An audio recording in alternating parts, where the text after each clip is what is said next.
Hi, I'm Harrison and this is my Year 12 FMP project pitch. So I am doing a podcast. This is my podcast I do already away from this FMP. It's called It's Good to Talk, and this is kind of my side as a creator, the backstory as to why this was a good decision for me to do that. So my podcast I've had for over 2 years. I do all parts of the production, including the pre-production, during the filming, of course, with hosting the podcast, and then post-production also. I've been using software including iMovie. That's what I use to edit the video content, and for the audio content, for the actual listening podcast, I edit on Adobe Audition. Going on to the listenership and an audience and how I built that audience and understood that audience, it's really been a case of trial and error with using different clips. When TikTok podcast clips are really coming into fruition, really pushing those. That was a really big move for the podcast. Then the cover art. This was created for me, this little design, but the actual cover art I put together with the design, and then the logo with the fonts and the branding colours, which I stick to. Having that colour palette is really important. If you see anything It's Good to Talk, you're going to see the browns and those kind of creamy colours. Going on to some analytics, some numbers here quickly. The age category, 0 to 17 year olds, 22%, 18 to 22 year olds, 27%, and 23 to 27 year olds, 26%. That is my target audience. That will come in later into this. So that's my podcast. Going on to as a viewer, as a consumer of podcasts, this is one that I watch. Remember that, I watch this one. This is Saving Grace. This is the description. It's join TikTok's GK Barry every Wednesday for absolutely outrageous conversation with a selection of very special guests. Saving Grace is a drama-filled podcast. It's very gossipy. There's guests every single week. That's something I've put here that's really important to note down. And the branding, again, is very important here. So for branding with Saving Grace, it's about saving Grace. Halos, angel, saving her, that's the vibe. So there is a halo above each chair on Grace's and on the host, on Grace, the host's, and the guest chairs. There's a halo above it, which sticks with that branding. So this is Saving Grace. So going on to some analytics and views, some numbers for you. With Saving Grace, 984,000 views on one of the episodes in 10 months. You've got 25,000 likes or thumbs up on that video, 433 comments, 304,000 subscribers, and there's 336 videos. That's including the main podcast episodes as well as clips, 5, 10, 15-minute clips of the podcast for people that maybe don't have the listener retention to listen for the full hour or however long the episode is. This is Pop Off Podcast. This is the pop culture podcast where nothing is off limits. Join Lewis Bull and Isla Loba as they react to the latest social media trends, reality TV moments, and celebrity culture. This is filmed in a studio, so it's slightly different to Saving Grace, where there's a specific kind of physical set to it. In the studio, there are cameras so that they can use clips on TikTok, on Reels, on YouTube Shorts to promote the podcast further. The host, Lewis Bull and Isla Loba, so you've got two hosts here, and every now and again there are guests, but not every week. That's again really key, which we go on to when we talk about the podcast I'm going to be doing. This is some TikTok stats for you. 1,582 followers. This podcast has very recently relaunched, so that I'm sure will build over time. 10,100 likes on one of the TikToks, 91 comments on one of the TikToks, and you've got some views here. So you've got one that's on 107,000 views, one that's on 2,000 views, and it ranges between. The final podcast I wanted to talk about when it comes to the backstory again of why I chose to do a podcast, why I know these work, why I know they do well. Staying relevant. This is Sam Thompson and Pete Wicks. They are the two hosts. They are within the reality TV industry and talk about reality TV from the insider's point of view. Again, there are guests, but not every week. Again, really important, similar to Pop Off. The description: join Sam Thompson and Pete Wicks on their weekly quest for fame, whether that's the public appearances gone wrong, the brand campaigns we'd rather forget, or the reality TV that still haunts us. Nothing is off the cards. Again, that's their perspective from within the industry. Again, in a studio, the studio is the same every time, so you get familiar with that studio, but unlike Saving Grace, it's not a physical set. Again, similar to Pop Off. And again, the studio has the cameras which are used for promotional materials such as TikTok Reels, Shorts, etc. Together, the backstory. As a viewer, I have viewed or listened to these podcasts at some point. I watched Saving Grace, I've listened to Pop Off, and I've seen clips of Staying Relevant on TikTok and Instagram. So I've got an understanding of the podcast as a viewer, as a listener, and how to do recycled content for these podcasts. The podcasts have a set, a studio, there's branding to it, there's a colour palette to it. That's really important so that when that comes up on your screen, even if you don't say see Grace on the Saving Grace when you see a guest, you know that podcast is Saving Grace because of the C, because of the halo, etc. And all three discuss the latest gossip, they interview current stars and discuss pop culture. That's a bit of backstory for you. As a student at Global Academy, these last 6 months to a year, I have been working as a content production student. So I've been working on different softwares. Adobe Audition, I learned here and now use that in my own podcast, It's Good to Talk. I have been learning new skills such as Adobe Premiere Pro, and I've continued to develop my skills on iMovie. So Adobe Audition, we were putting together different audio clips for smooth transitions. Video content, I've done both short and long form here on Premiere Pro and iMovie to create the best content. But as well as this, we recently just did a branded content unit. Now this piece was really important because this looked at the branding, this looked at the marketing, this looked at promotional material and things slightly different to the actual content and more about the business side, the enterprise behind it and how it all works. Going on to the opportunity with this project, it creates a clear brand. That's the first step. I want a clear brand. The colour palette, the topics, the fonts, the values, etc. It's to entertain the chosen target audience. Don't worry, we will go on to the target audience. It's niche. It is due to the love for reality TV. That's very key to this podcast. We are to be quick to get the content on current affairs and find that we are the exclusive to the audience.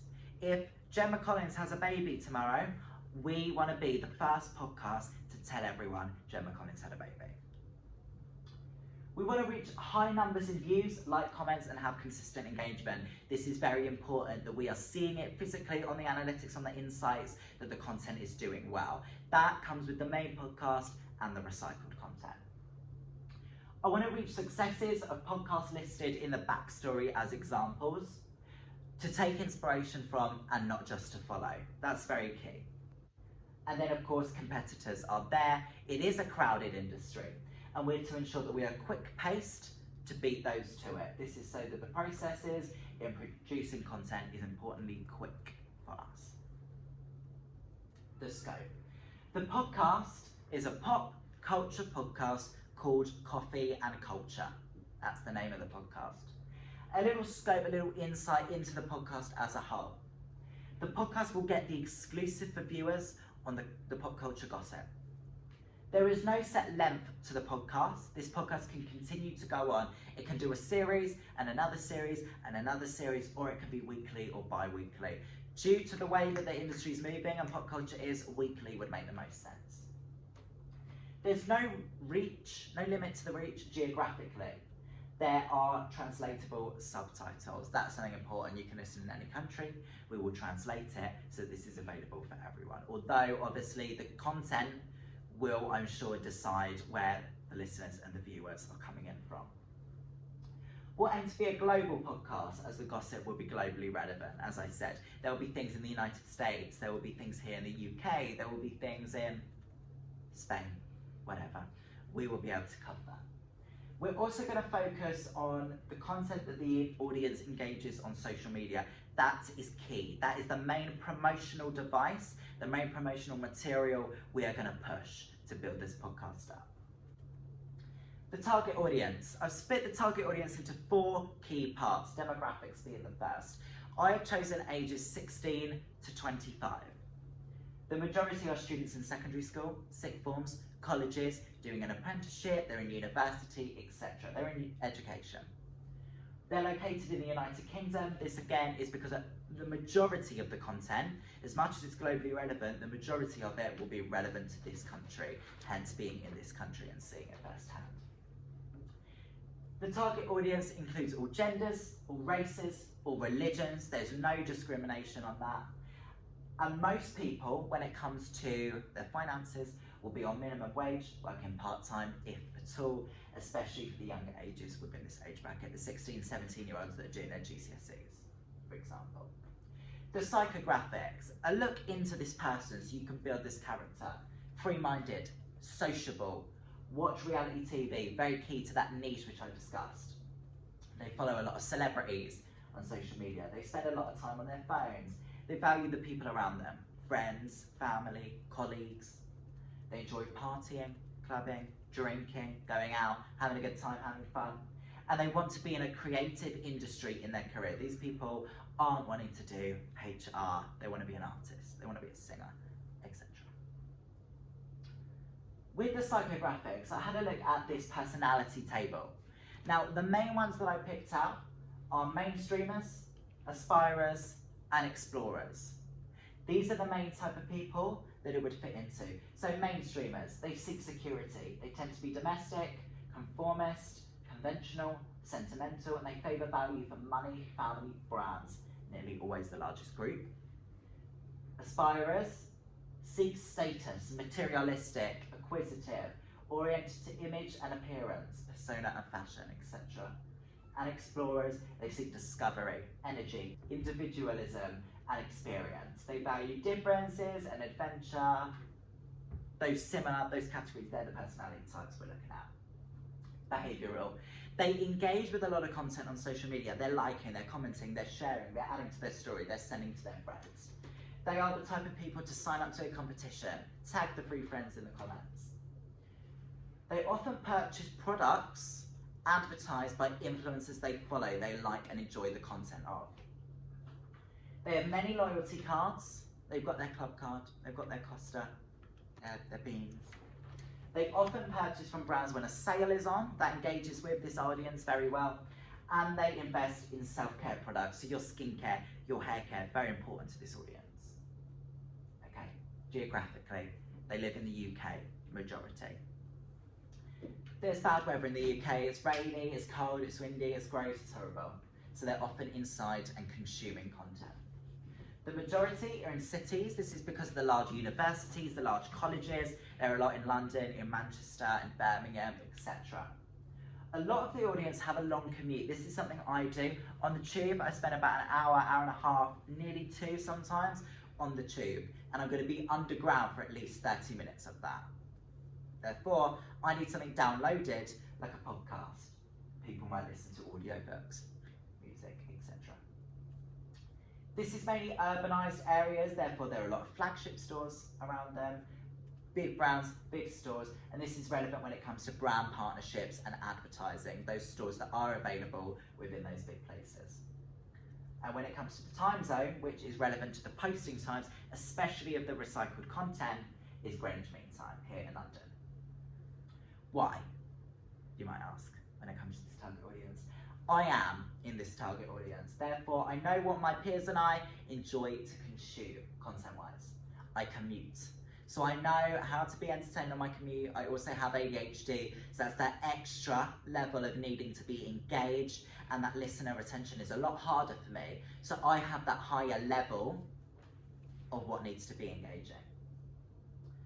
This also gives an insight into the episode lengths I'll aim to achieve. That 30 minutes underground is quite average. They can be targeted indirectly, so we don't need to say 16-year-olds, buy this. We will naturally do brands that are going to work with them. And as a creator, I constantly create content for this target audience. As a host of It's Good to Talk, this is my target audience. So I have an understanding of the audience already. Some example audience profiles. Meet Lucy, meet Adam, and meet Naya. Lucy she's female. She's 17 years old. She's a college student studying media, and she's on minimum wage at her part-time job, and she's Central London based. A bit about her. She enjoys exercise, going to the gym, going for a run, going cycling. She enjoys to socialise and gossip with her friends. Very key to this podcast, the gossip, pop culture. And she watches a lot of TikTok daily. Adam, he is male, he is 22 years old. He's that older age within this target audience. And he is a runner at Elstree Studios in Greater London, which is where he lives. He's on 20,000 to 25,000 a year. He enjoys partying, socialising, clubbing, drinking, going out. He watches a lot of comedy, engaging, funny, current affair content on YouTube, and has a screen time of 8 hours on a daily basis, which is a lot. Naya, she is female, she is 19 years old, and she is in university studying fashion. She's got a part-time job on the side on minimum wage, and that is her based in Manchester.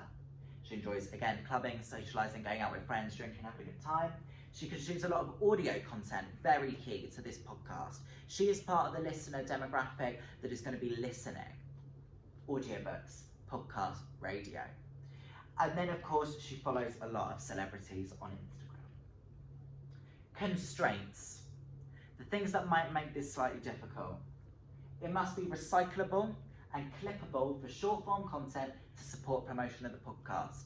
So if I ask a question to my guests and they give me a 5-minute long response, that's not going to be clippable on TikTok, on Reels, on Shorts. So questions for guests can only require short responses, so quick clips can easily be produced out of the content. It must be current, not long editing times in between producing and publishing. That production process is going to be quick. So I must be able to access the studios and the production team within 24 hours of things like these big news coming out, so that the production can be super quick.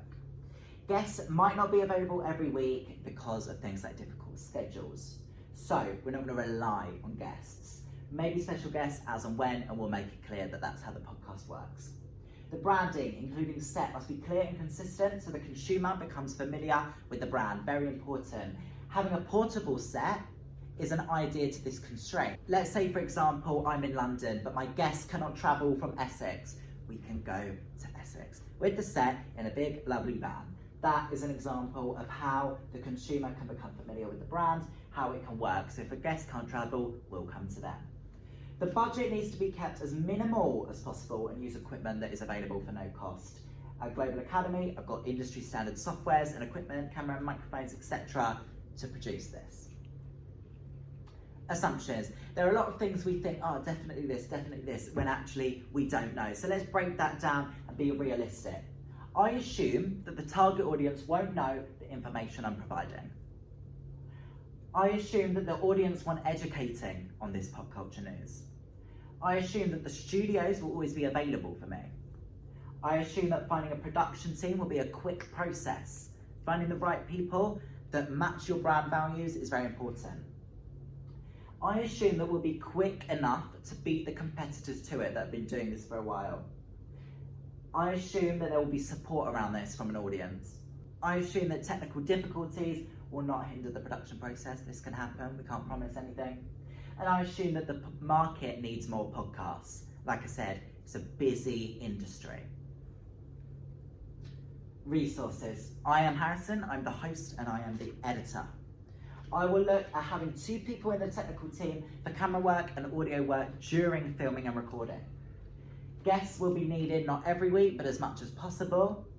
And I'm going to use 2 cameras. The cameras that I use for my podcast here are the Canon 800D DSLR cameras. So I'll be using 2 of those with batteries and SD cards, and 4 microphones. They are by Audio-Technica AT2020 microphones, which again is the ones I'm familiar with using for my podcast. It's good to talk here at Global Academy. 4 would allow up to 3 guests on an episode. So that's a potential constraint that we can also look into. iMovie and Adobe Audition will be the editing software that I use. Okay, success. How will success be measured? What metrics am I going to look at to go, yeah, that's done well? Views, likes, ratings, reviews, comments, shares, the profit from advertising, how compatible the podcast is with brands for advertising, and views on the recycled content. Looking into these harder metrics to monitor, is it enjoyed? Is it funny? Is it being talked about? And did we have that exclusive I discussed? Now, how will I find this? An example of something I could do is a focus group from people within this target audience, which I have here at the Global Academy, luckily, and I can talk to them about the type of questions above to further discover how successful this podcast is, Coffee and Culture. The envision. Success will look like big numbers and positive analytics. Those positive, those plus not the decreasing. This is the main measure of success of this production. What will this podcast be famous for? This podcast will be famous for giving you the exclusive, being the place to go to for that content. When you want to know, did that person actually have the baby? Come to us, we'll tell you. We also want it to be entertaining and funny at the same time, of course. And where will this project lead? This project has no end. It can always grow and bring in profits, as well as continue to build a high portfolio of guests. This continues to set the original aims out, the branding, the themes, the values, etc. Thank you very much for listening to my pitch. This is my Year 12 FNP pitch on my podcast, Coffee and Culture. Thank you for listening. If you have any questions, do not hesitate